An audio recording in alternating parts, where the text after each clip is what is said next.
Asante sana DJ.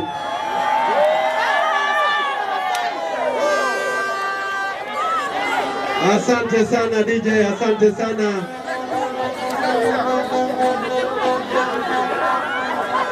Asante sana.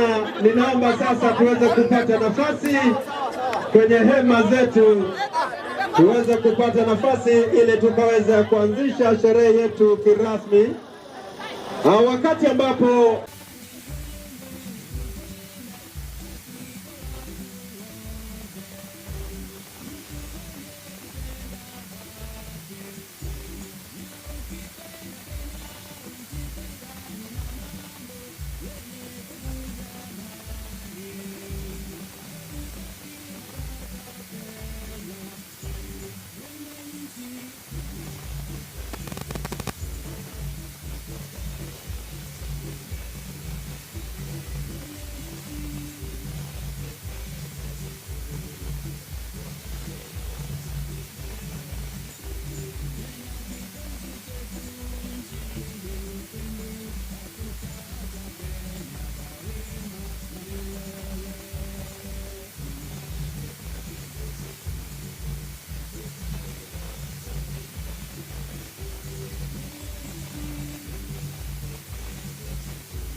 na vigelegele. Asanteni sana. Asante sana. Wapi makofi ya wauguzi wetu kwa wimbo huo mtamu, wimbo wa wazalendo ama wimbo wa uzalendo.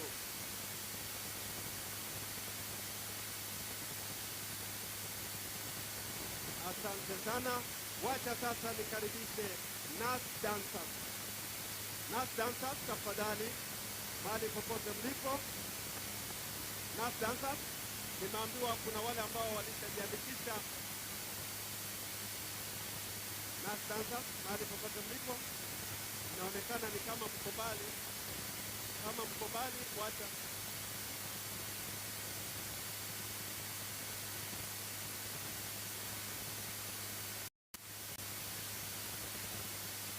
Asante sana. Naarifiwa ya kwamba Nas Dancers ndio kikundi yetu ya mwisho kwa sasa. Baada ya viongozi wetu kuweza kuzungumza pamoja nasi, maana kuna hafla nyingine lazima wataingia. Nas Dancers, nafasi ni yenu. Kwa haraka sana, maana hatuna muda.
Wakati wanaendelea hivyo, Ninaarifiwa all nurses from Migori County pamoja na student from Migori muonane na Mr. Olik pale kando ya tent pamoja na Madam Linet.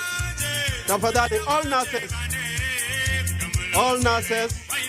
and all Migori muonane na Mr. Olik pale pamoja na Madam Linet.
Wapi shangwe na vigelegele kwao?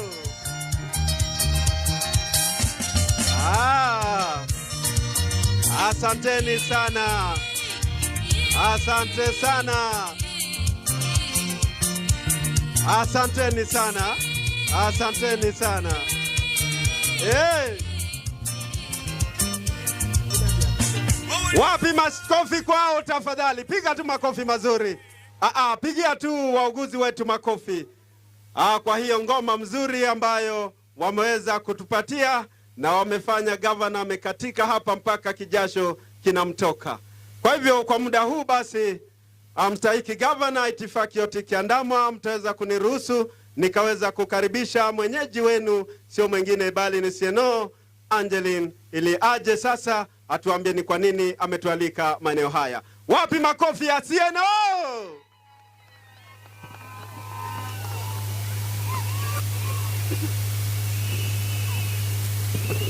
Nurses oye! Nurses oye! Thank you.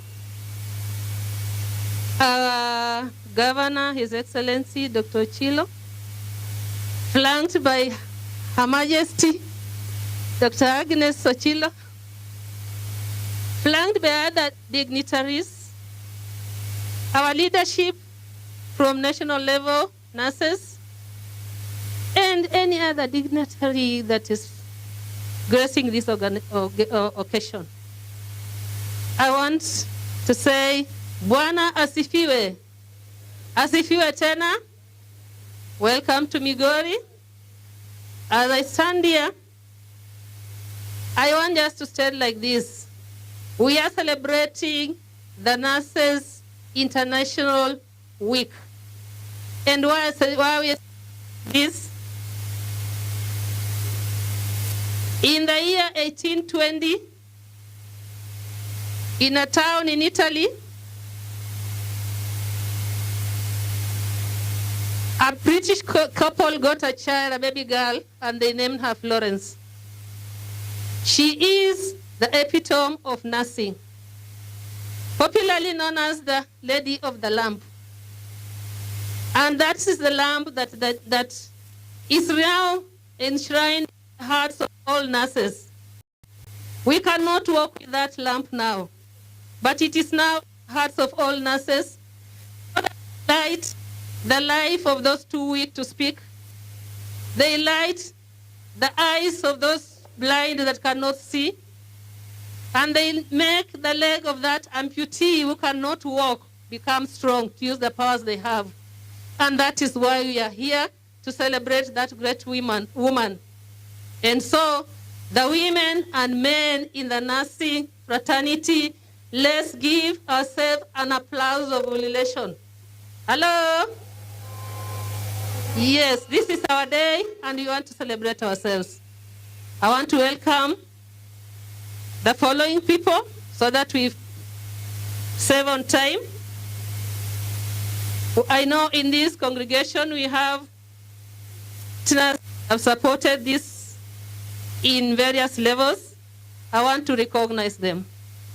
When their time reaches, they'll be called to speak.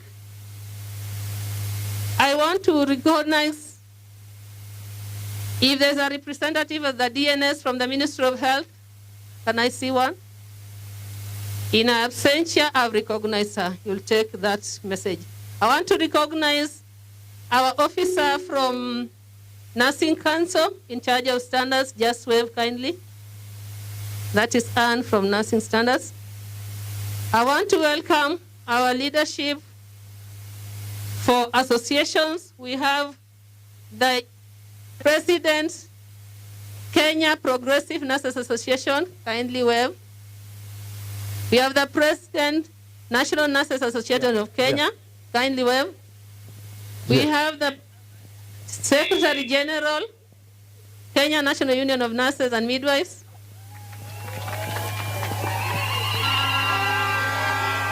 Thank you, thank you. Thank you, thank you. I want to recognize the nurses in the following order. All these nurses have come with their teams and their leaders. I want to recognize the county chief nursing officers or directors of nursing. I'll just call back per county, you stand, wave, and sit. And then our leader, we have our leader, the chair, will stand and give a word. Now, I want to recognize Mombasa County, CNO Mombasa County. Is she within? I want to recognize Lamu. Is she within? Kwale County. Kilifi County. Taita Taveta. Is there a representative? Makueni. Machakos. Kitui County. Embu County. Do we have Meru County? Karibu. Tharaka Nithi County. Do we have Nyeri County? Kirinyaga County? Murang'a County? Kiambu County? Turkana County? West Pokot? Samburu County? Marsabit? Isiolo? Mandera? Wajir? Karibisheni Wajir all along from the, yes. Garissa County? Garissa County? Tana River? Nairobi County? Kajiado County? Narok County? I'm getting worried when I can't see Narok. Bomet County? Kericho County?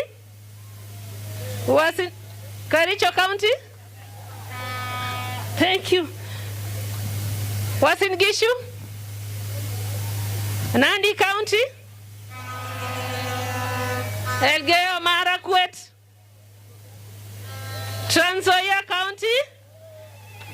Karibu. Bungoma County. Kakamega County.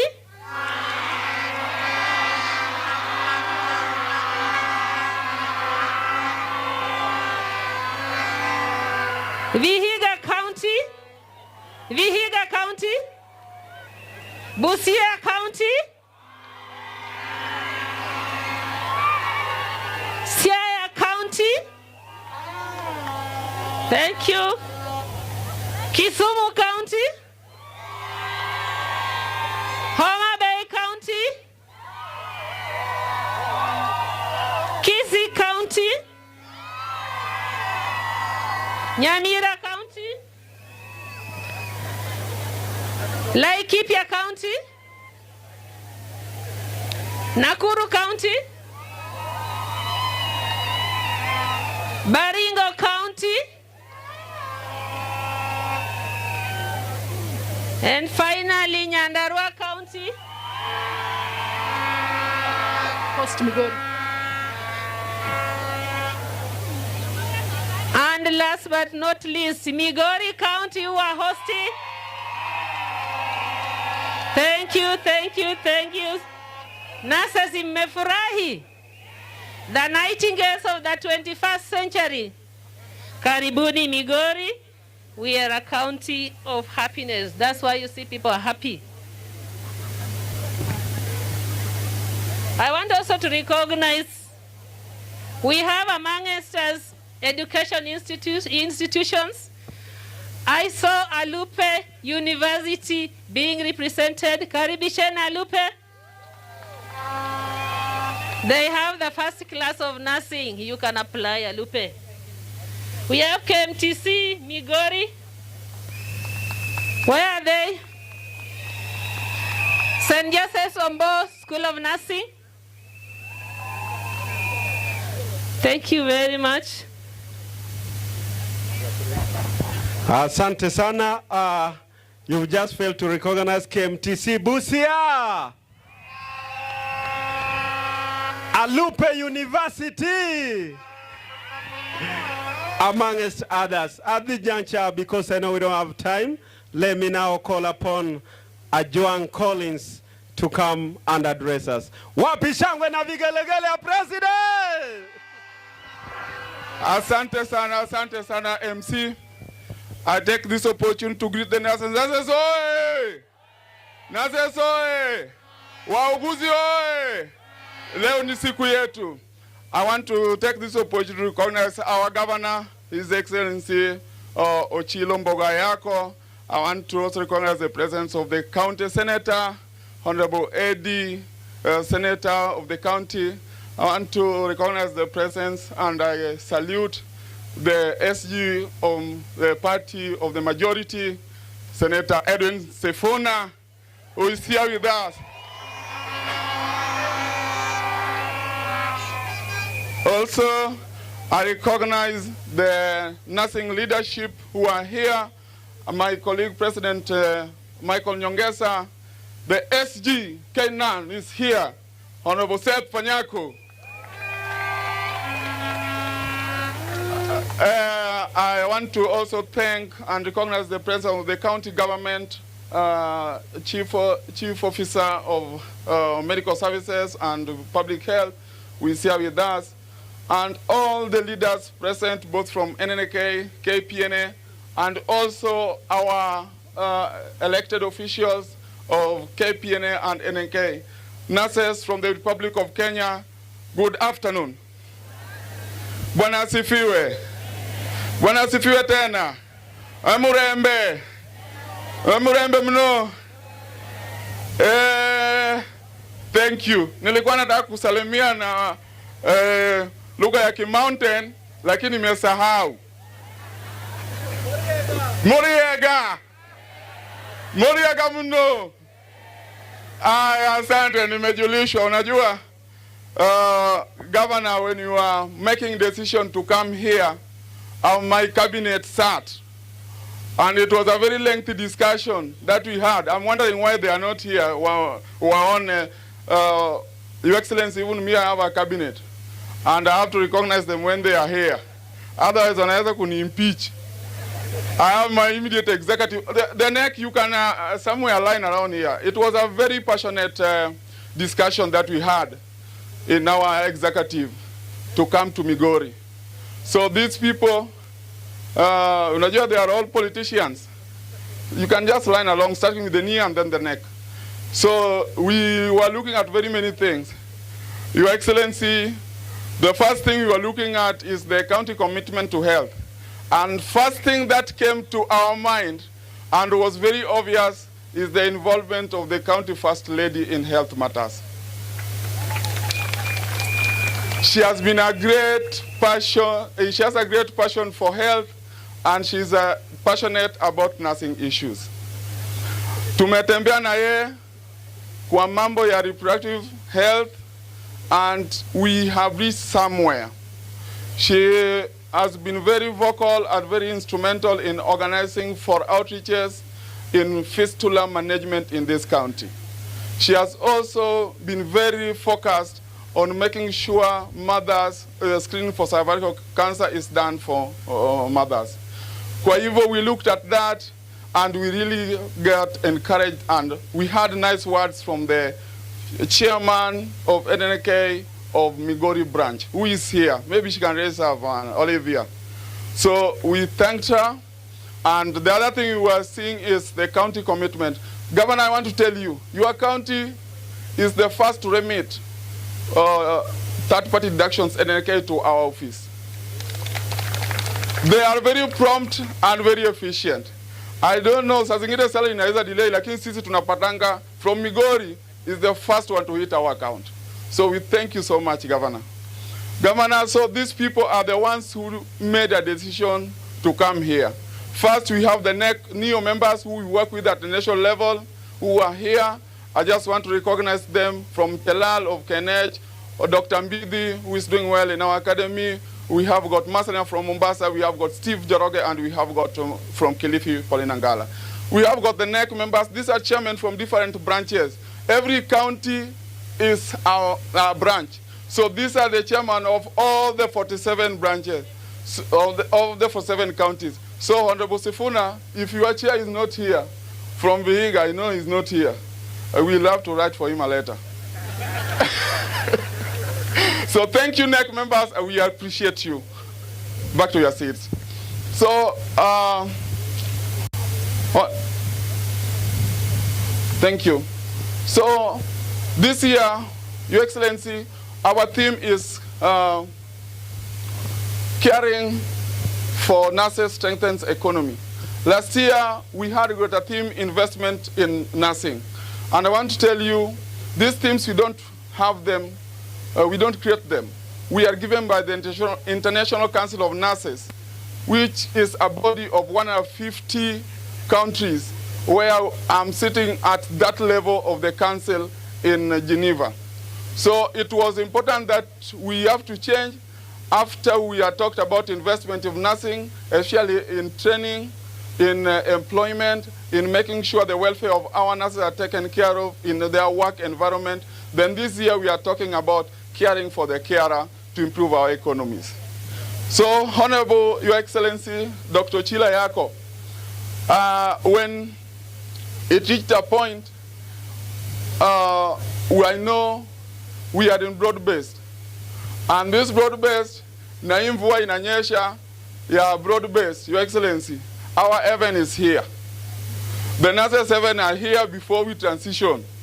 Kindly make these nurses of Migori smile. They have got few challenges that they have brought to you.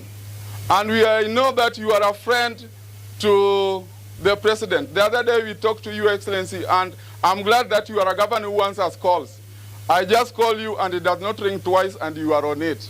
And we talk a lot, and you told me that you will have a session with the president and you will invite us. The president has been here twice.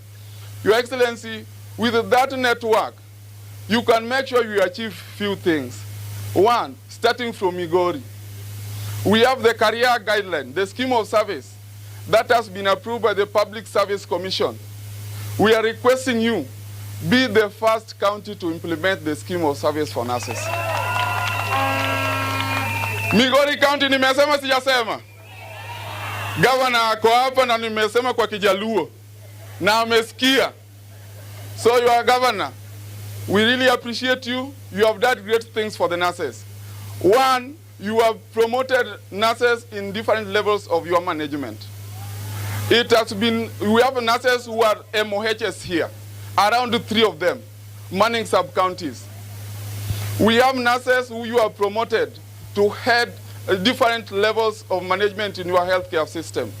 We appreciate you for that.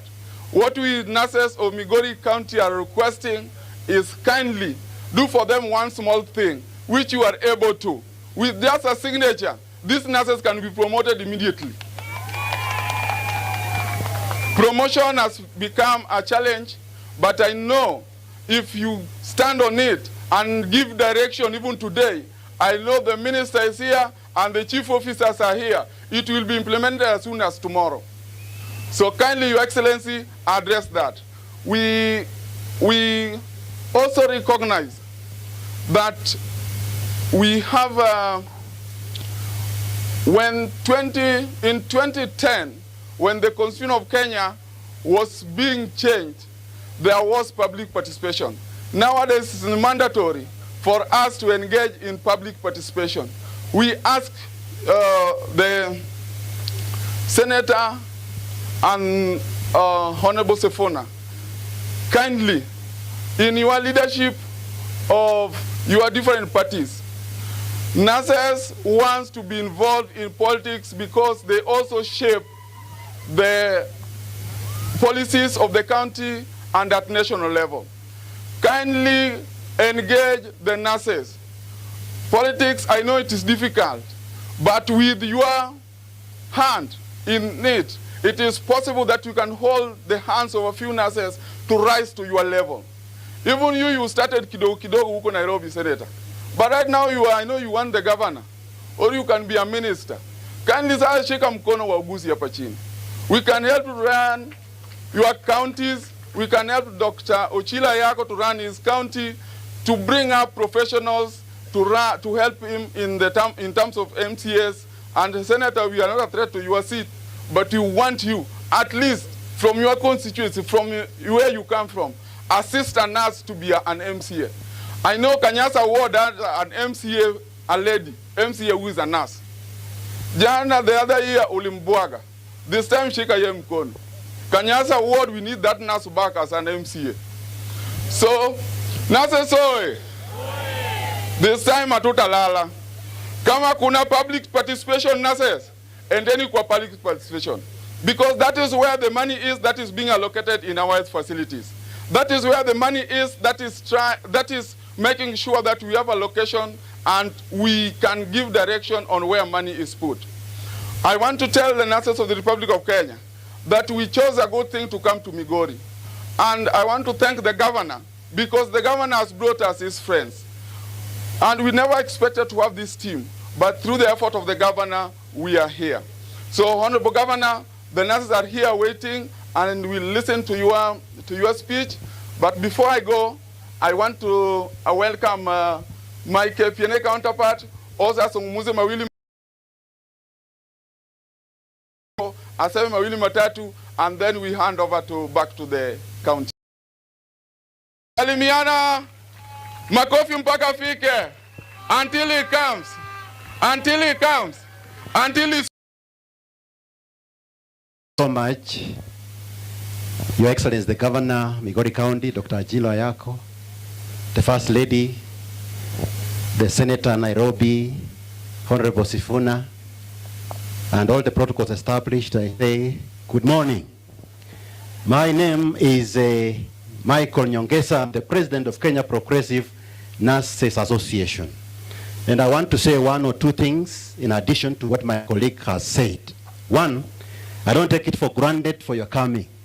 Thank you for finding time to come to Migori for climax of Nurses Week 2025. Today, Your Excellency, we celebrate the nurses. And why do we celebrate the nurses? When a baby is born, it's the nurse who opens the eyes. When somebody is leaving the earth to death by the cruel hand of death, is the nurse who is closing their eyes. When a victim has an accident and is in a severe condition, it's a nurse who receives this kind of person. When you are opening a dispensary, there is no other health professional you can send apart from a nurse in a dispensary. So one nurse alone can be sent to open a dispensary, but there's no other healthcare professional alone who can run a dispensary. And sometimes we send nurses to very remote areas. You have come to school, you have graduated, you are looking for a sweetheart, you are looking for a husband, you are taken into a village, you are not meeting even the people of your value. Some of them have missed to get married because they were sent to dispensaries.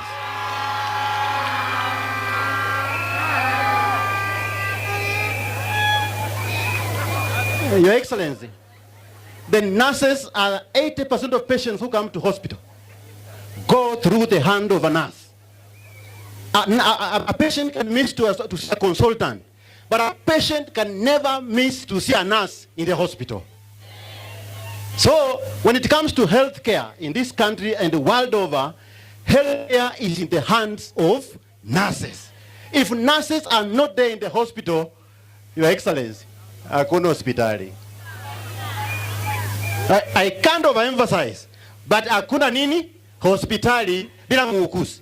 And that is why we have this day to celebrate our nurses in this country, to celebrate our nurses in this county, because they have themselves to ensure that they are able to serve.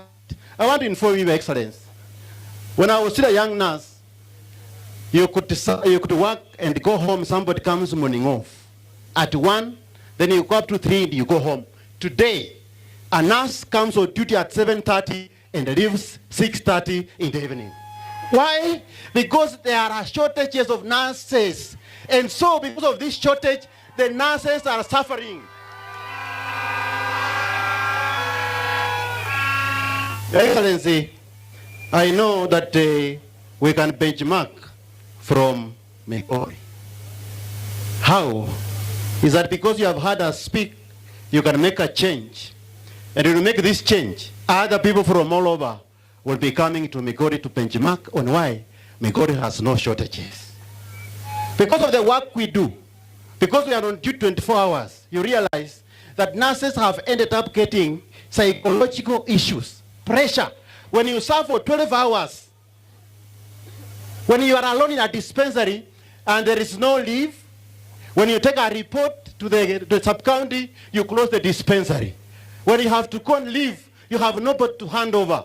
This has caused nurses at some point to have psychological issues, to have physical issues. And that's why we are saying that kindly, Your Excellency, when you invest and care for nurses, you build the economy. Why? When Kenyans and when those from Migorians, those from Migori are able, they are cared for, and they are working well, they will be able to support our population.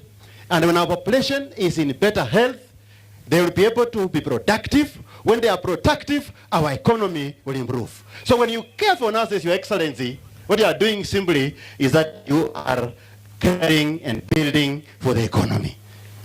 Nurses need to be supported in terms of capacity. Why? Your Excellency, nurses are the ones who are in every service delivery point. So when you support their capacity, you help them top of things. So when clients and patients come, they can be able to have outcomes. And so when you invest and support nurses from wherever they are, then we stand a good chance of having a healthy population. I can't overemphasize. Thank you for listening to me, Your Excellency. We look forward to a good meeting and a good response. Thank you so much. Do I invite the GS? Kindly come, your GS.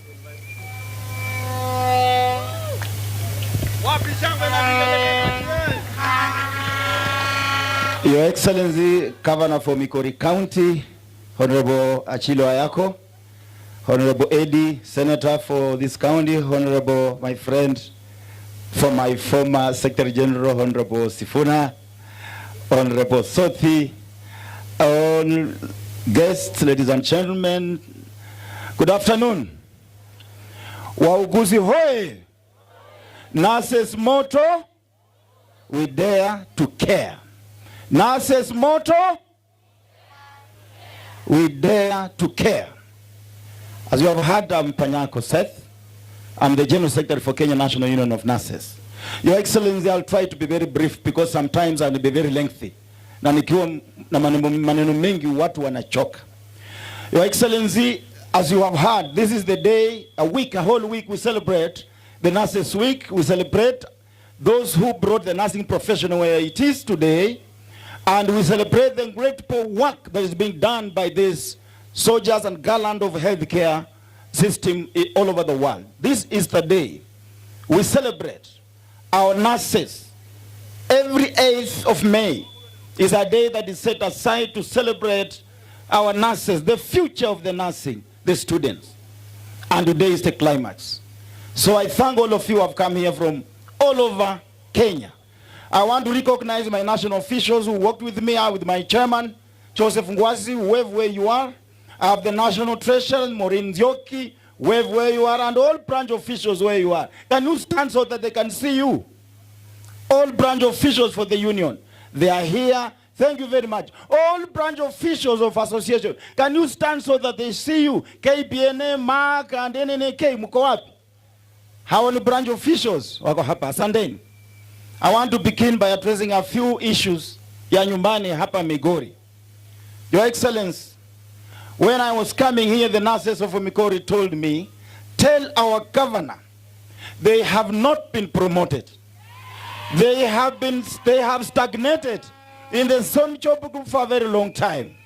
I request you, Your Excellency, motivate these nurses by promoting them and put them in the correct job groups. Ama nasema uongo?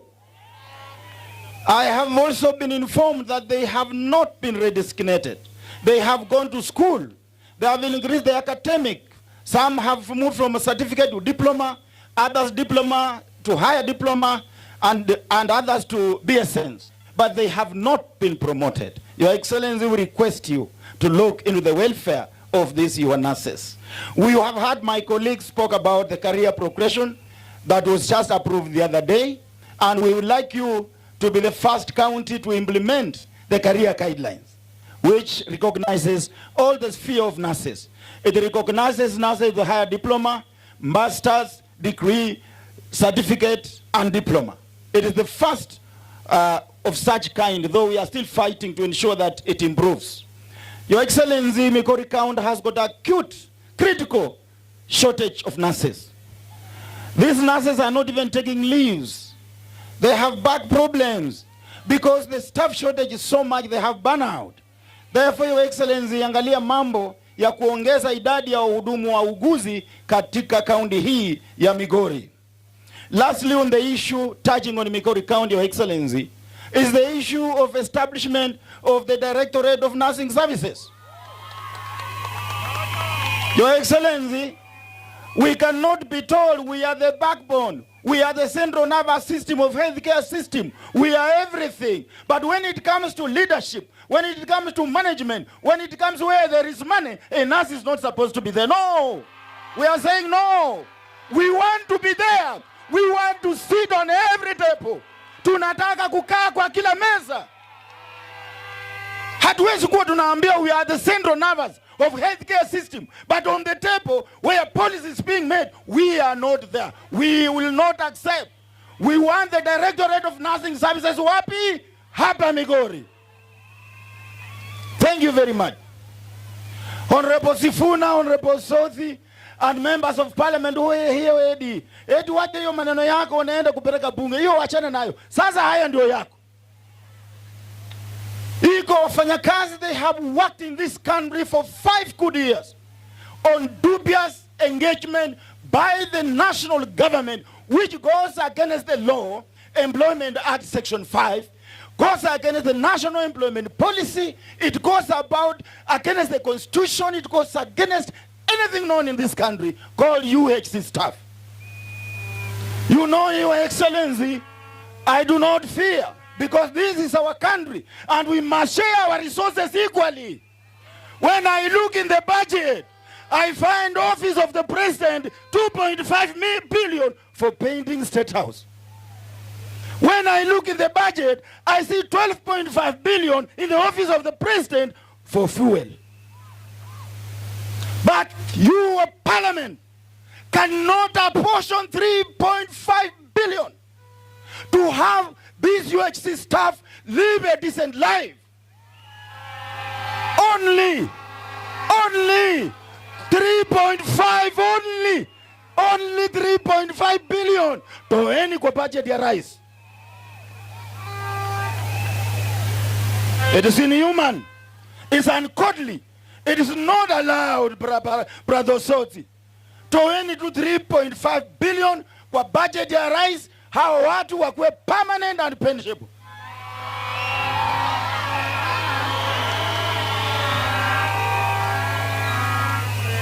Your Excellencies, the return to work formula for these nurses that was agreed between the national government and the county government in 2017, only Moi Teaching and Referral Hospital has implemented. We want it implemented. And if it is not implemented, tarehe 20, najua our governors, mimi pia niko na governors. My governors are coming to Nairobi. Those who sit in the National Governing Council, and we are going to announce a national strike.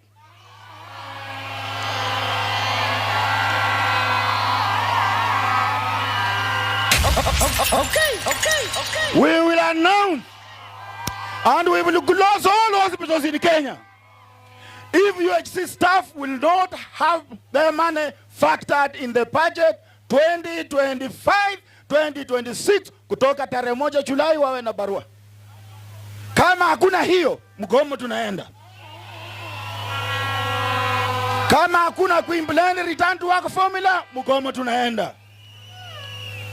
Mheshimiwa Governor na wabunge, last year December, SRC upgraded the salaries for all public servants in Kenya.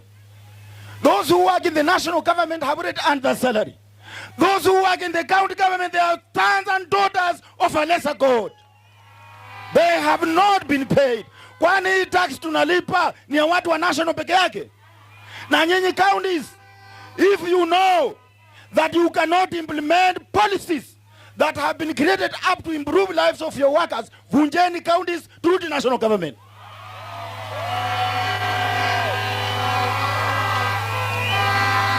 If that salary will not have been implemented, that is another reason why we will be going on strike. We will be going where? We will be going where?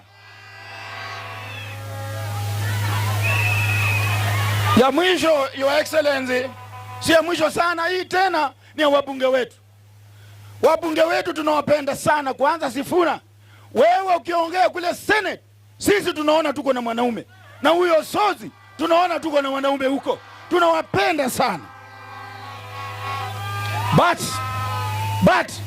as my brother has said here, nurses are not in elective position. As a result of that, a few in parliament have used that opportunity to make laws that discriminate against nurses. Health Act 2017 tulipeleka kotini, koti ikasema some clauses are unconstitutional, they are null and void. Do you know, Sifuna, what were they saying? And also ilikuwa inasema nurse hawezi kuwa CEO, nurse hawezi kuwa director, nurse hawezi kuwa anything. Ati nurse anaweza kuwa tu kwa dispensary peke yake kama manager ya dispensary. That law has since been declared by the court as null and void. We ask and request you to amend Health Act 2017.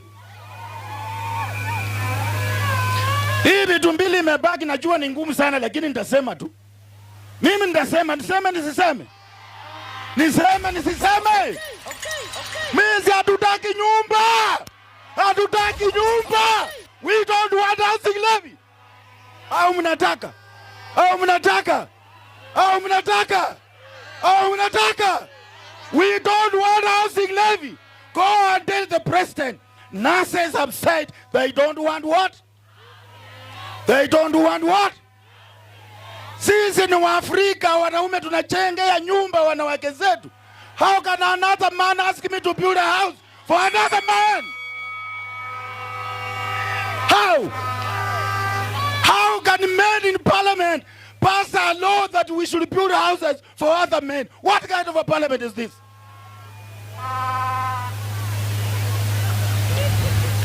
Lastly, ya mwisho kabisa, Your Excellency, these people you see here cannot access healthcare services. Nadanganya. They offer services they cannot access themselves. Hii kitu inaitwa sha na shi inakuwa shisha. We used to pay very little on NHIF. But the services NHIF used to give these people is far 1,000% better than this sha, shi, shisha. We are disappointed. Our government has eaten us. Serikali yetu imetukula. Mwende muambie serikali imefanya nini? Serikali imefanya nini? Iwache kutukula ama iendelee? Serikali ikome kutukula, na nyinyi wabunge musisaidie serikali kutukula. Thank you much, ladies and gentlemen. Kwa hayo ni hayo tu. Thank you, Your Excellency. Kubali sisi kuja pande hii. Migori ni mzuri sana, ni inji tamutamu na samaki tamutamu. Asante. Asante sana, asante sana. Wapi shangwe na vigelegele? Hey! Hey! Hey! Hey! Asante sana. Asante sana. Asante sana. Huyu anaitwa Mheshimiwa Seth Panyako. Ndio maana amepewa huo wadhifa, kwa sababu anajua kutetea wale wanyonge. Kwa hivyo ninaona tunaenda vizuri, licha kwamba muda unasonga. Ninaomba tu, ukijua wewe ni nesi kutoka Migori, tafadhali, wageni wetu wamesimama, wamekosa nafasi. Haitakuwa vizuri mgeni akutembelee wewe ukae na uacha amesimama. Ninaomba tu mkaweza kuinuka mahali mpo ili tuwapatie nafasi waweze kukaa. Vile vile pia nitambue uwepo wa Kaimosi University VC yuko pamoja nasi.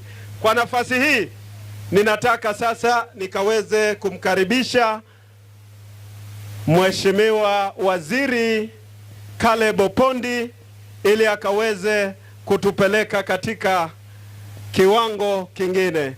Kwa nafasi hii mniruhusu niweze DJ. Haya DJ. Atilia kibao wakati Mheshimiwa Waziri anaingia.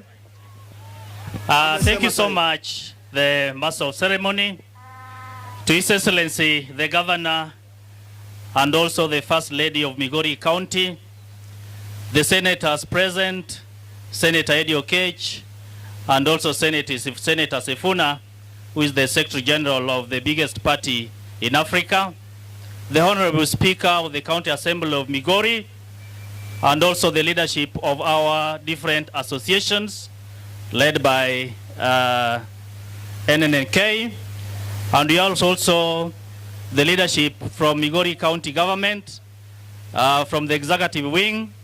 We have our CEC members.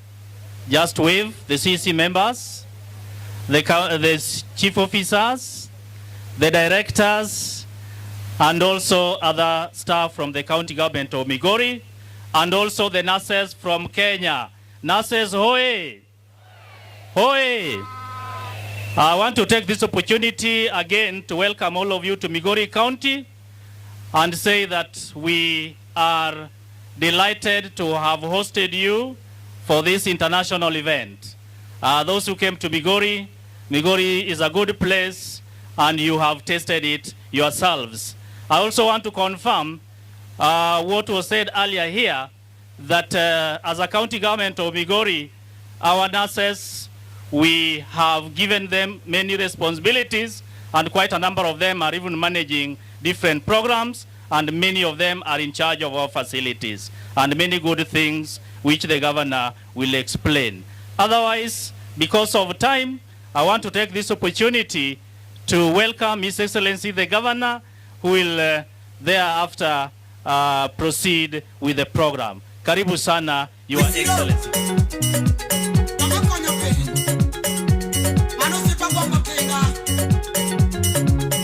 Wapi shangwe na vigelegele ya gavana?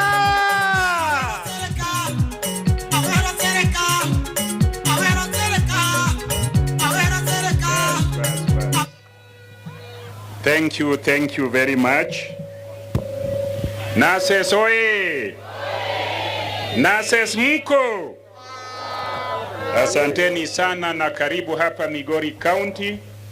Hapa Migori County tuko na furaha sana to have you around. But fortunately for us, nobody has collapsed here to test your actual skill here. I think when you are around, some of these small issues that require first aid avoid happening here. So you should continue being around for as long as it is tenable. Senator Migori County, Senator and SGA ODM, Deputy Party Leader wetu wa ODM, Senator wa Vihiga, na wageni wetu wengine, my executive members, the First Lady and the Speaker of the County Assembly. I know this is the place we would have loved to be in today, but today in Migori County, we have twins. We have this event which is very important to us. We also have another event which is equally important.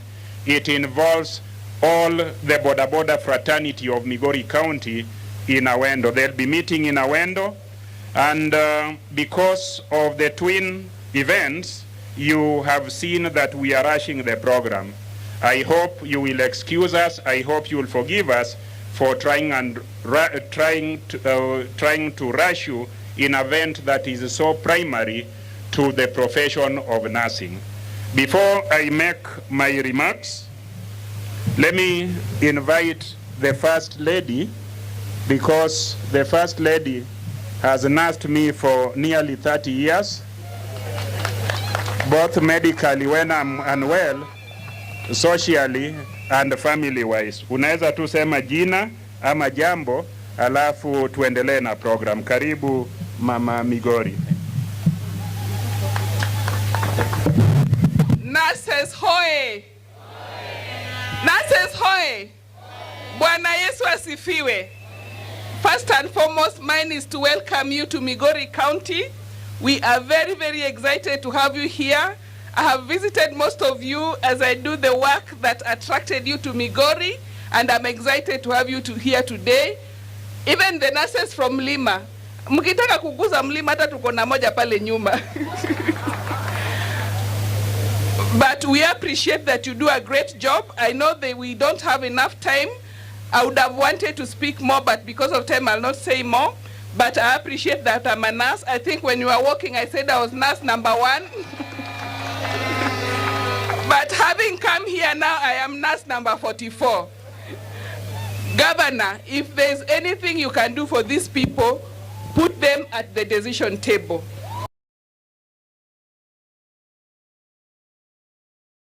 Background is HR. When you do not reach the corner office, when you do not reach a directorate level, then your services will never be realized. Please, if that is possible, waweke kwa hiyo mesa. Asanteni sana. Amesema ama hajasema? Sasa Mama County, utanikumbusha leo jioni ukinipa ile samaki au amekula, na asubuhi kesho unikumbushe tena, Jumapili unikumbushe, Monday unikumbushe, then I will do it. Basi tuko hapa na speaker wa County Assembly. Unajua hapa Migori tuko na bunge letu la ugatuzi, na speaker is a very important position that he holds. The speaker ensures that we allocate money, the same monies that you are talking about. Speaker, you will pass this information to honorable members of the County Assembly. They be flexible when it comes to allocating money that is important to servicing the needs of our health and also addressing the concerns of the nurses. Karibu. 2 minutes. Nurses hoye! I want to associate with all the good things that have been said, and in particular regarding how my governor is treating nurses in Migori. I want to say going forward that Your Excellency, as an assembly, as a lawmaking body at this level, my MCAs and myself are ready, because we recognize the important role played by the backbone of healthcare services, who are also nurses in Migori and in Kenya as a whole. And as such, we are ready to give money, to appropriate money. We are ready to pass any policy that will help improve the working condition of the nurses in Migori County. Thank you so much. May God bless you. Speaker amesema ama hajasema?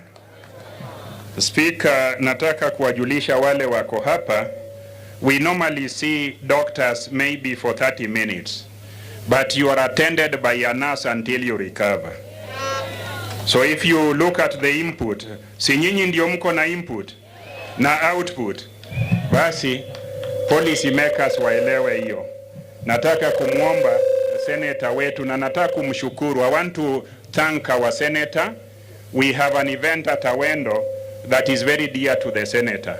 When I informed him that we are having all the nurses of Kenya hapa kwa hii stadium yetu, senator akusita amekuja hapa na wakubwa. Senator and the Senate are the ones that represent the county, allocate monies to the counties, and also defend the counties when we are in trouble. Senator, umesikia all the concerns of the nurses. They are here and they are from all corners of Kenya. Simko? From all Kenyas of? All corners of? Bas, Senator karibu, na wewe make a commitment that Senate itaongeza pesa hapa. Na hata National Assembly liwe liwalo ikubali, kwa sababu we nurse their relatives, their friends, including girlfriends.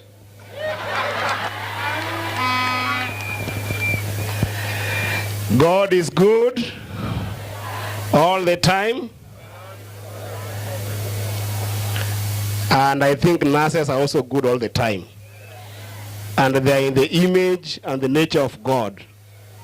Because from the time you enter a hospital or any healthcare facility, from patients evaluation to medication management, because I've been in hospital and seen how nurses manage the medication application in hospital to all patients, actually to making sure they don't get into trouble, including making sure that if you have a wound, you don't get infections. And if you have got any other admissions of any medication in surgery, you don't get any complication.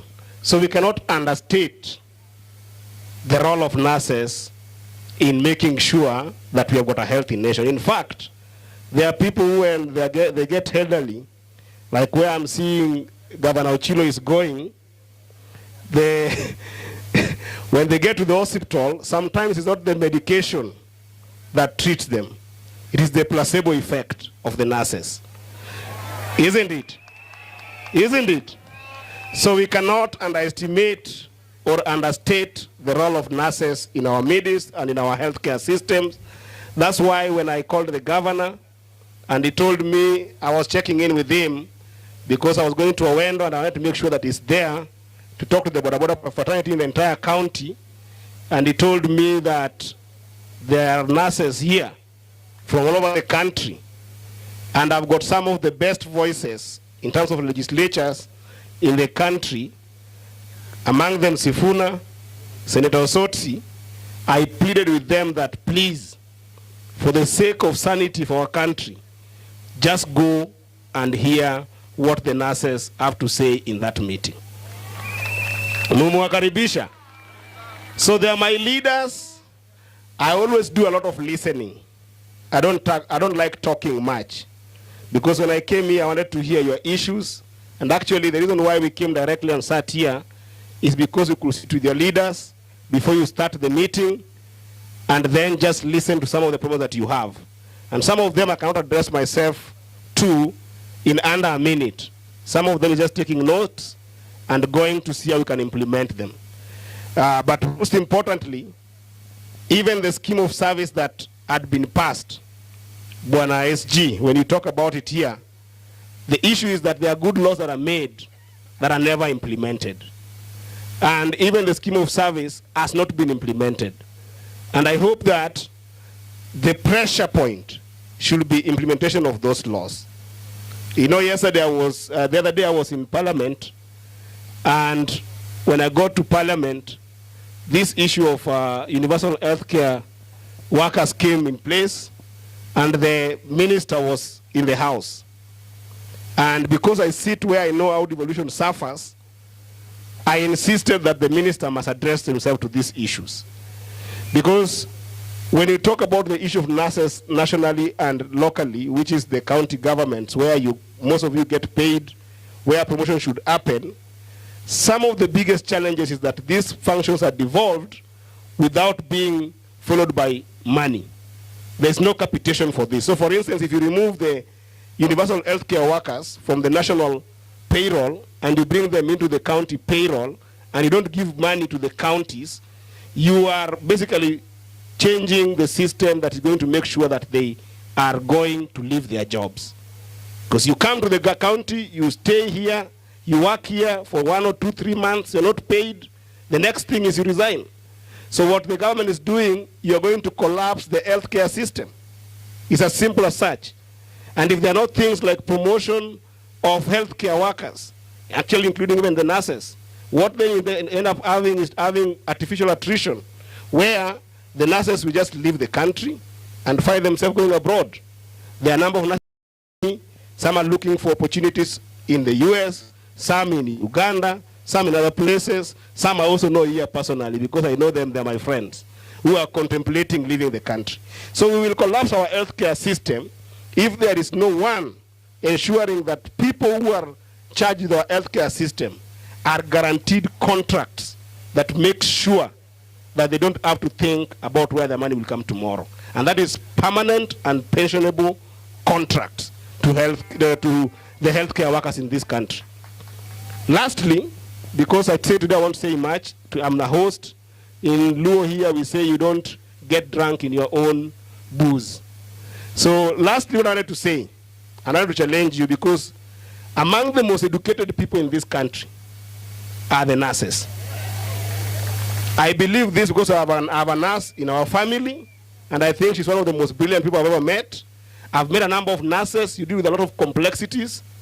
But there's one challenge that I must give you as a young person who has gotten a chance to be in political leadership. Politics determines everything that you get. But when you are given opportunity to choose your leaders, choose wisely. It is your decisions. I have seen your leader here, and he's a very good friend of mine. We are very good friends, we talk all the time. My friend dear Panyako, complaining and ranting about the Ruto government. We gave Panyako a chance to elect Raila Amolo Odinga as an option. We gave Panyako a chance to elect ODM and Azimio people as an option. He brought us the housing levy by voting for Ruto. I talked to him a number of times. Nikamwambia boss, utaenda kuzama na hii serikali.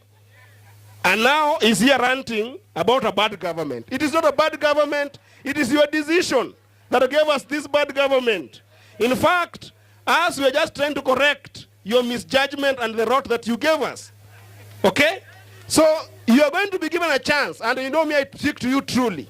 Even now, my brother Panyako is vying for a seat in Malaba. I know he's seeking for that seat.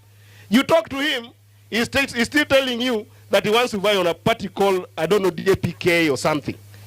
Where there's no leadership, there is no sense of vision, there is no sense of character. They don't even understand this profession and the nurses in this country.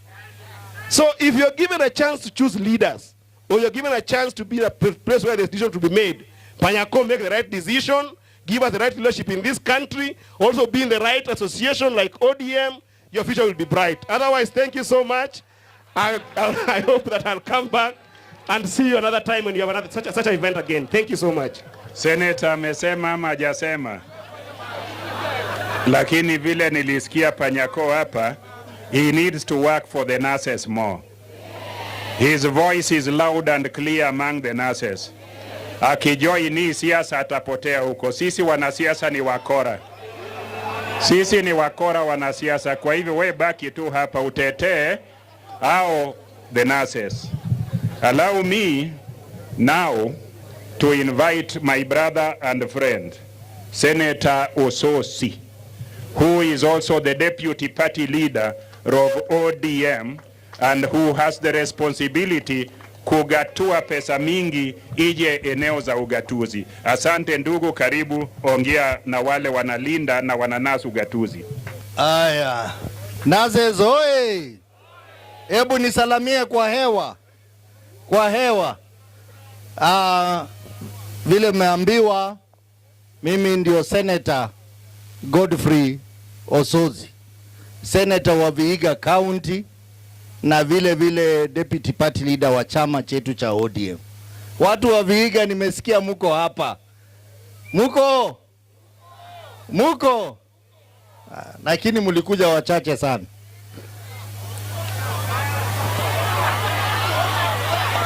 Ati? Hakuna hii. Hiyo sasa nimesikia, ndaenda kuuliza huyo gavana. Sasa wacha niwaambie, leo nimeamuka asubuhi kutoka Nairobi na sikujua kwamba nakuja hapa kukutana na nurses, sababu Mheshimiwa Edi ametualika tukuje kwa harambee ya vijana wa bodaboda, lakini akaniambia kwamba tuna mkutano ya nurses, International Week ya nurses wana celebrate pale Migori, na mimi ndio nilikuwa mtu wa kwanza kumwambia lazima tupitie hapo, na nilikuwa na sababu. Niko na sababu kwa sababu nimesikia mkiongea shida za nurses. Hakuna mtu ambaye anajua shida ya nurses kama huyu jamaa ambaye anaongea. Wacha niwaelezee, ngoja kidogo. Kwa sababu mimi mke wangu ni nurse na amekuwa nurse miaka 23. Yuko pale Mbagathi Hospital pale Nairobi. Kwa hivyo hii maneno yote mnaongea, stagnation, promotion, mambo ya UHC, mambo ya work life balance, mambo ya long hours of working, mambo ya shortage of nurses, hiyo mambo ni mambo napitia kila siku. Mambo ya hiyo yote tumepitia hiyo yote. Kwa hivyo ngoja kwanza, polepole bwana, polepole. Kwa hivyo hiyo mambo yote tunaipitia, na kule kwa Senate hata jana vile Mheshimiwa Edi amesema, tuliita waziri wa afya bwana Duale, na tumemuuliza mambo mengi kuhusu nyinyi, mambo ya SHA, mambo ya UHC na mambo ya welfare ya nurses. Lakini kama tunamuuliza maswali, nyinyi mlikuwa mmejipanga, mlijua anakuja pale. Watu wa UHC wakakuja pale kwa gate yetu na memorandum including all your issues. I can assure you that as a Senate, we are very much concerned about the welfare of nurses, and through the Committee of Health ambapo Bwana Sifuna anakaa, those issues are being handled, and we will stand with you as a Senate.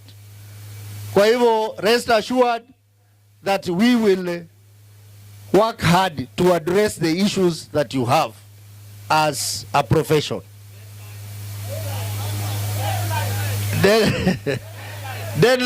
Deadline hiyo kamati itatuambia. Sawa sawa. Kwa hivyo mimi ni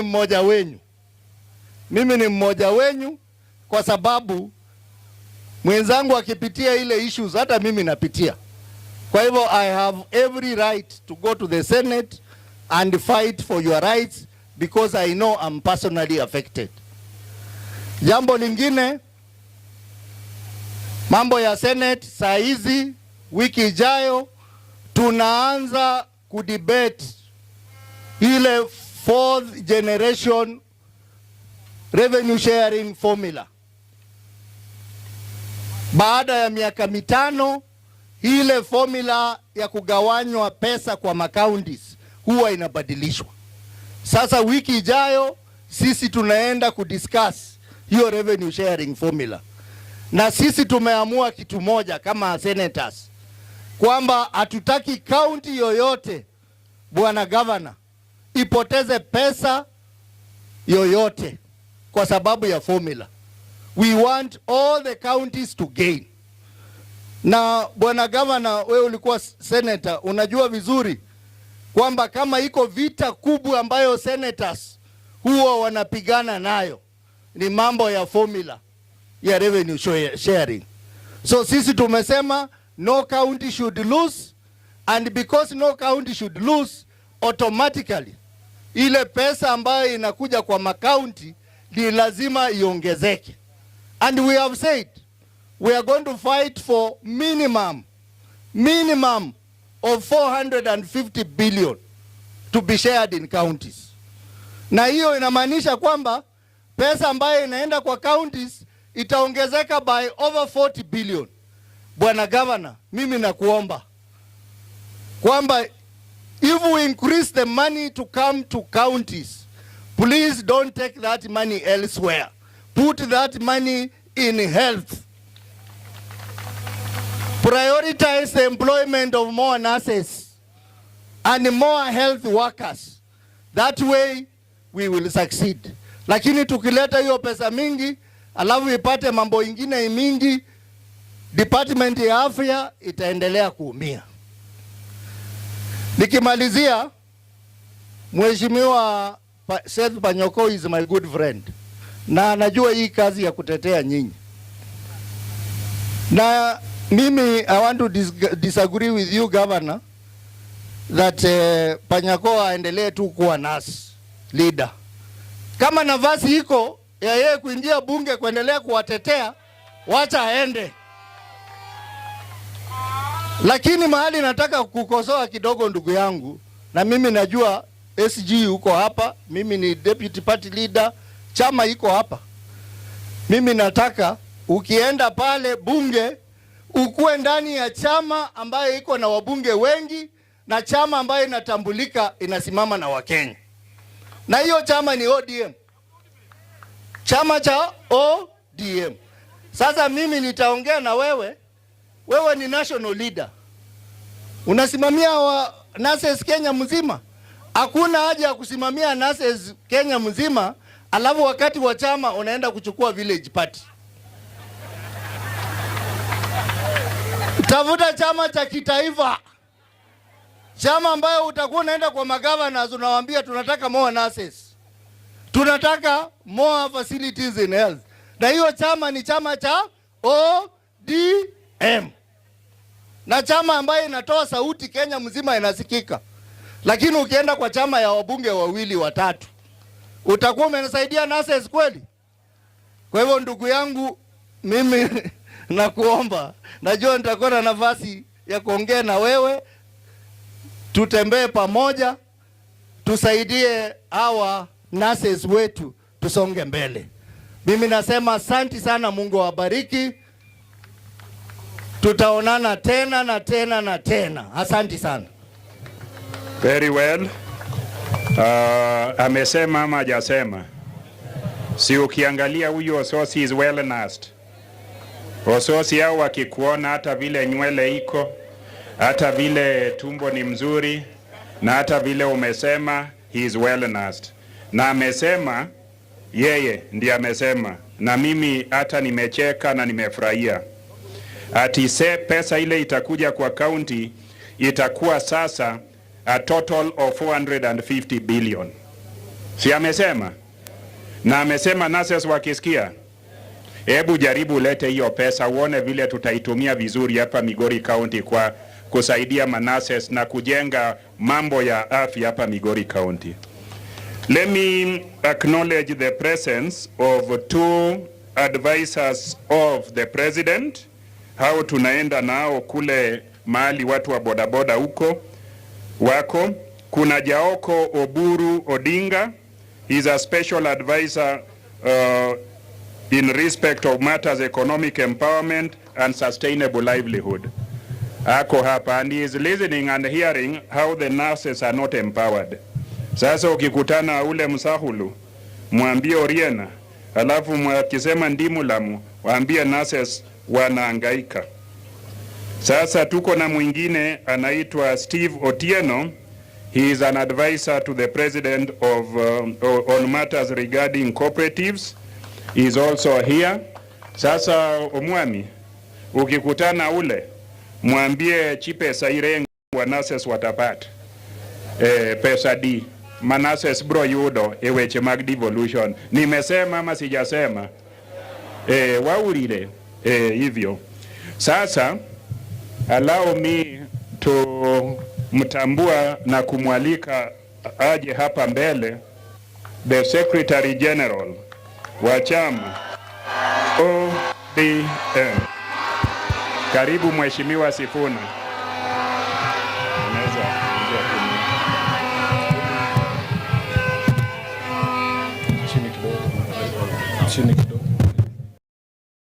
Asante sana Mheshimiwa Governor. Nurses hoye!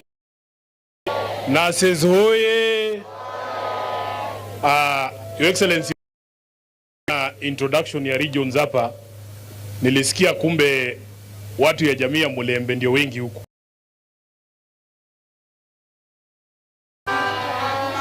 So Your Excellency, I'm very tempted to hold masalulu efwe. Ndo masalulu efwe. Bosi bakubilanga sabari. Ade zenyana masalulu efwe. Ulira au zumuhana amubolele liko Sifuna la mwekarie. Your Excellency, tunasema tumefurahi sana kuja Migori kama viongozi wa jamii ya wacha mimi ni celebrate our nurses kwa sababu close to this community of healthcare providers. When I was about 12 years old, Your Excellency, I was diagnosed with asthma. Na watu wanajua hii ugonjwa ya asthma unashinda kwa hospitali kila siku. Nilikuwa naenda Kakamega Provincial Hospital wakati ule kudungwa mashindano ya aminophilin kila siku. Sasa nilikuwa nakaa na manasi hawa sana na wali take care of me, wakahakikisha nimefika mahali ambapo nimefika leo. Mjipigie makofi. Jambo la pili, Your Excellency, my first meaningful relationship of someone that I can say truly loved me was a nurse. Na nimemtext hapa sasa nikamwambia atakuwa kwa news, anasema nisimchomee, lakini nitasema nilikutana na huyu mrembo. Kuna shule ya nursing inaitwa Cecily McDonald pale Nairobi Hospital. Huyu msichana alikuwa ananipenda governor, ukweli tu.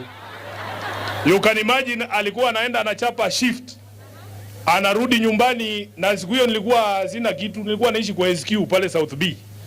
Anarudi asubuhi macho red, amechoka, amesimama usiku mzima, lakini akipiga shawa lazima aangalie mambo yangu ndiye halali. Sasa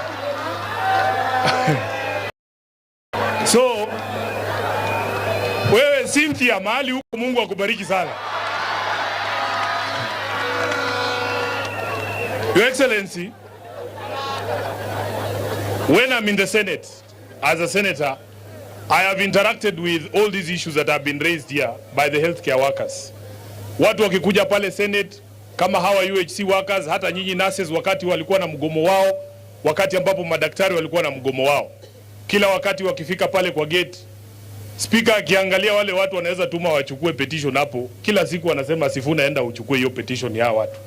Hata UHC wakati walikuja mara ya mwisho, ni mimi nilipatiwa hiyo petition, tukapeana kwa health committee yetu ambaye inasimamiwa na chairman Mandago, senator wa Uasin Gishu, na niliwahakikishia kwamba mtaitwa mwikae pale waziri akiwa pale ili muweze kuzungumza mambo yenu.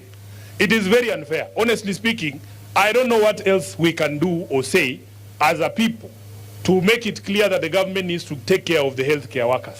Kwa sababu sisi tunapaza sauti zetu kila siku, tunasema watu wa UHC walisambaza namba yangu kila siku, wananitumianga tu message, wanasema Sifuna PNP, ukisimama sema PNP, wanasema wanataka gratuity yao ilipwe.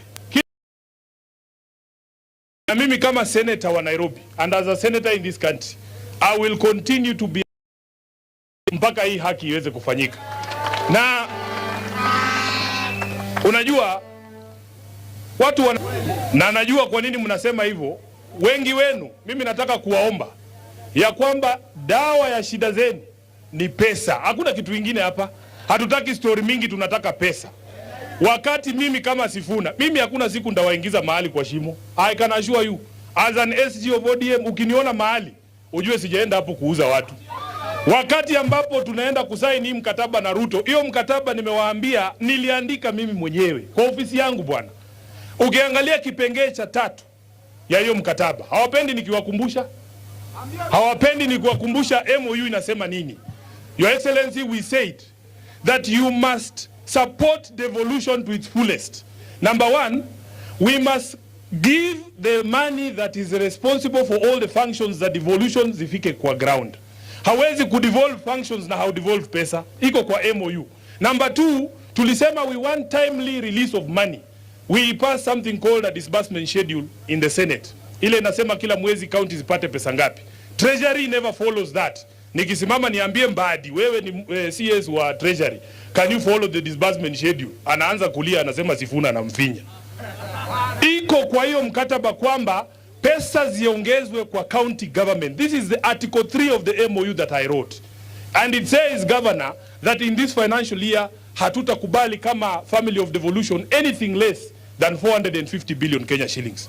Wakati unakaa unaniambia ati 405 billion ndio unatuma Mheshimiwa Mbadi, hiyo ni kukiuka mkataba kati ya ODM na UDA. Hiyo mkataba haikuwa ya kupea watu wetu kazi, ilikuwa ya kuhakikisha kwamba nyinyi haswa ambao mmebeba mzigo mzito katika taifa letu mnaweza kupata haki yenu. Mimi Sifuna huyu ambaye mnazungumza, Panyako, when I vote in the Senate, my vote is a public vote. Walipoleta hii housing levy, mimi Sifuna nilipiga no, huyu Osoti alipiga no, Edi alipiga no, wanachama wote wa ODM walipiga no kwa housing levy. Wakati ambapo wameleta hii ingine ya SHA na SHIF, Sifuna huyu ambaye mnazungumza hapa, angalia kura yangu nilipiga namna gani. Because we said we didn't see what was so bad with NHIF. Kama kulikuwa na shida kidogo ingerekebishwa alafu tusonge mbele. Sasa Panyako, wewe wacha nikuambie vile mimi nimekupangia. Mimi kama katibu mkuu wa chama cha ODM nataka niseme mbele ya hawa nurses, chairman wenu wamesema tushike watu mikono. Nurses mikono, si ndio? Huyu Panyako wenu huyu nataka mumwambie leo katibu mkuu wa chama cha ODM amekupatia tikiti ya kusimama Malava kwa chama cha ODM.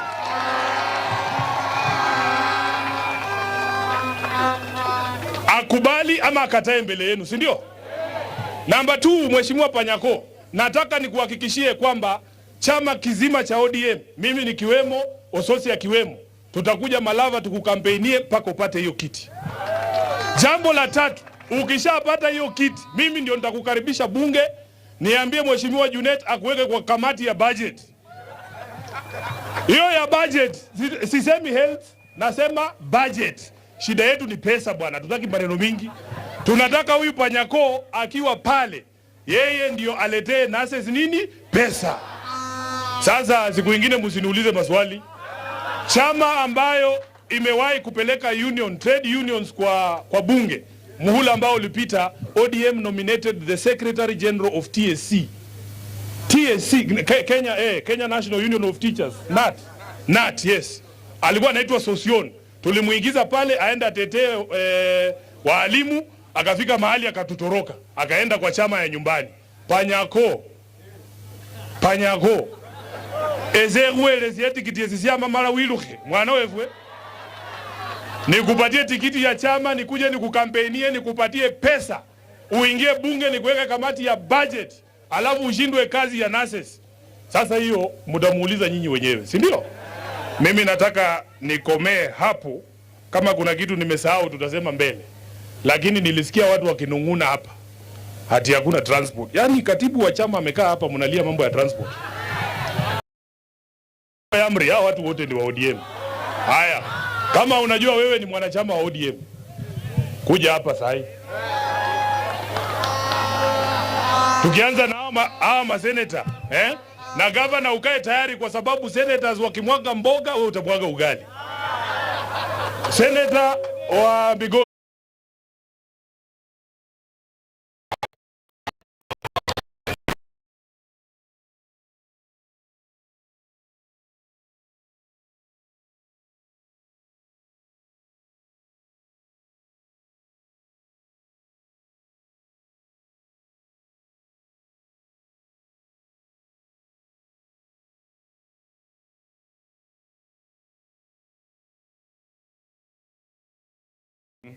I want to promise today that because of your passion, dedication, and also commitment to healthcare, we'll continue giving opportunity to our nurses to be able to be in management. I've heard your call and cry that you also want to be on the table or at the table. Mmesema ama mjasema?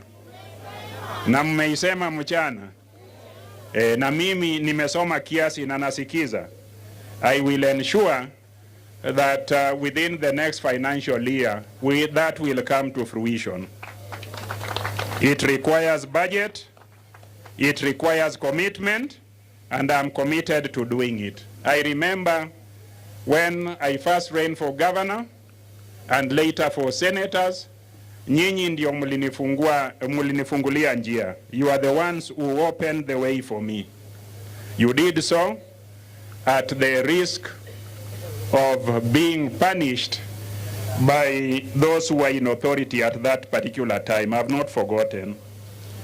As a county, we have had challenges of employment because of finances and opportunity. In our last employment, we employed 80 people in the health sector, and 37 of them were nurses. The 80 health professionals, 37 of them were nurses. We have made an advertisement for various vacancies, and we are considering in this financial year adding 13 more nurses.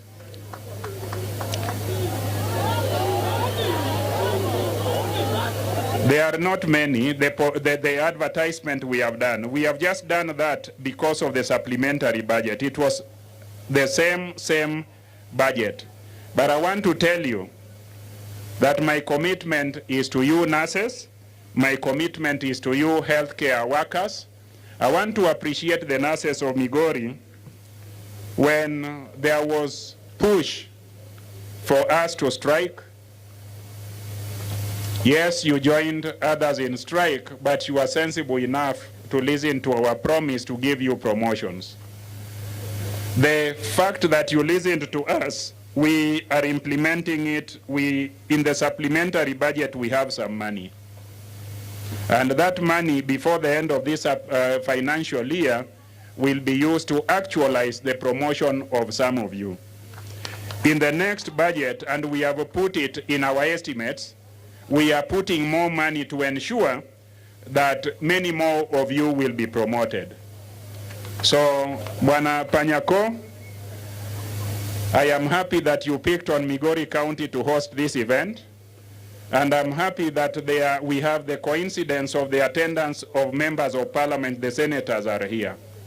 They have listened with their own ears directly from yourselves. They have seen with their own eyes you demanding attention that is adequate to this. Mine is to say, and allow me to say it, that when I look at the problem we have in Parliament, the problem is largely in National Assembly. I have been a senator I have been a member of the National Assembly. I am a constitutional law scholar and student, and I know that the National Assembly has appropriated or given unto itself the sole authority to deal with matters finance. In fact, SG, when you pass your body, you are talking to a person whose hands are also tied by members of the National Assembly. Hata sisi magavana tumeomba pesa ya kugrade barabara to improve our road services and others. We can't get it because of the difficult position that the National Assembly has taken.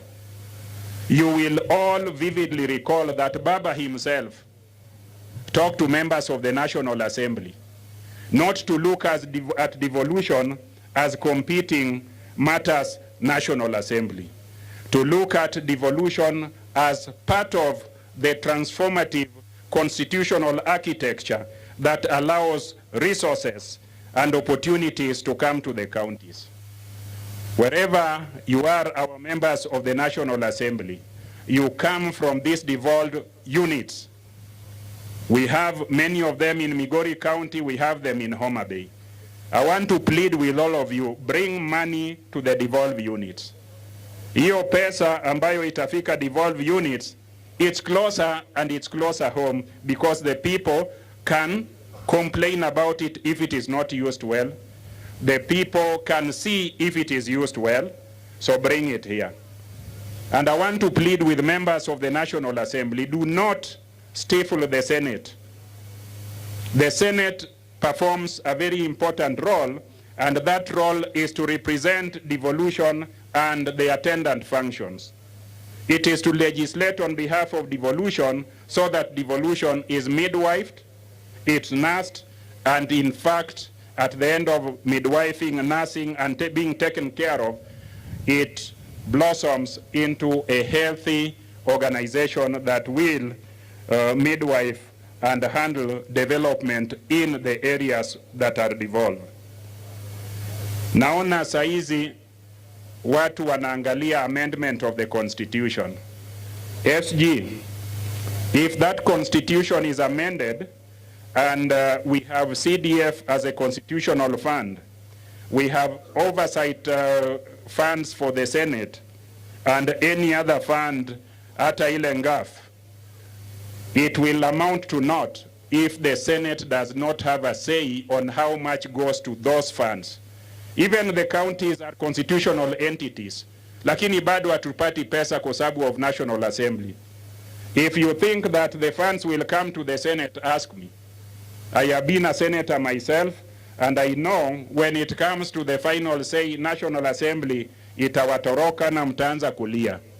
So I want to request you to balance both levels of government, introduce a constitutional amendment that will have you have a say as a house on matters, finances, so that when we talk to you, we do not talk to an institution whose authority is chained or hamstrung. So hapa Migori County, we are refurbishing our health facilities. Hapa Migori County, we are doing as best we can to ensure that commodities are in our health facilities. We are also ensuring that by and by we get to the optimum level of staffing that is required. We appreciate that our nurses and other medical staff are overworked. We appreciate that there is unfair treatment of UHC workers. But remember that we depend on you as the Senate and as Parliament to remember our people. Let us not go to Parliament to remember ourselves or other matters and think that we can grow the economy without first taking care of the people so that the people are healthy. If you are not healthy, you cannot be productive.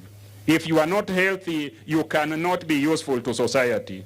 So health, as a default function, must receive commensurate funding so that with that commensurate funding, we, as the people who are in these units, can guarantee that health services are here. There is something that people who are not serious are talking about, that Na kuambia huko nationally, when we were fighting for devolution, one of us, Sifuna, becomes the president, Sifuna will become the property of Kenya. He will have 400 police. He will be speaking from the bully pulpit, and you will not be able to access it. So Sifuna, mimi nawaomba kama ODM, leteni pesa ugatuzi. I'm happy that you signed the 10-point agenda to bring, to ensure that devolution is midwifed. Allow me just to say something about broad-based. You may wonder why, on my part, I am supporting it.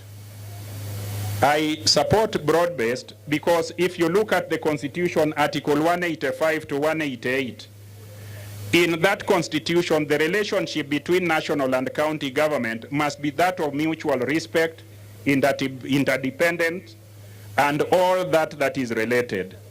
So broad-based creates that arrangement where we can talk without acrimony. If I was a representative of the people, then I would speak in the voice of the people, the way the people want to speak. But as a government, it behoves me and my administration to be cordial to the national infrastructure so that the people of Migori can benefit. Kwa sababu nyinyi, you have a duty to represent our emotions and our feelings. I think you are set free to speak what the people want to hear freely. Mimi, nikimalizia, I want to say my brother Panyako, continue speaking in that voice. I do not know who you have groomed to take over from you. I don't think if you get to Parliament, you will have that opportunity. I have been to Parliament for many years. In that Parliament, we do politics. And there are only very few politicians who have the courage to speak what is truthful and popular. All politicians, with 70% inclusion of me, will not speak what is right. We will speak what is popular. So ukienda huko, hata wewe hautaongea hivi. Na ukiongea hivi, komiti inaweza kupotea. Ile komiti, hata hiyo ya budget. Kwa hivyo we kaa tu hapo hapo. Na ukienda huko, utawapotelea hao. So those who are encouraging him to have the ticket, wewe baki hapo. Na hata huko ukienda, ati upate tikiti utaangushwa. Because it's a risky thing. But that is not to discourage you from running for office. Just run for office. Run for office. Do as best you can. Some of us run for office. And if you lose, you continue running for office. Wananchi wanapenda watu wa bidii. Kwa hayo machache, niliona the senators did very well. I had not carried money, but when I saw them producing money, nikasema hata mimi nitafute 200,000 kama gavana wa Migori. Alafu na washukuru sana wale wali choose Migori County to host this place. Migori County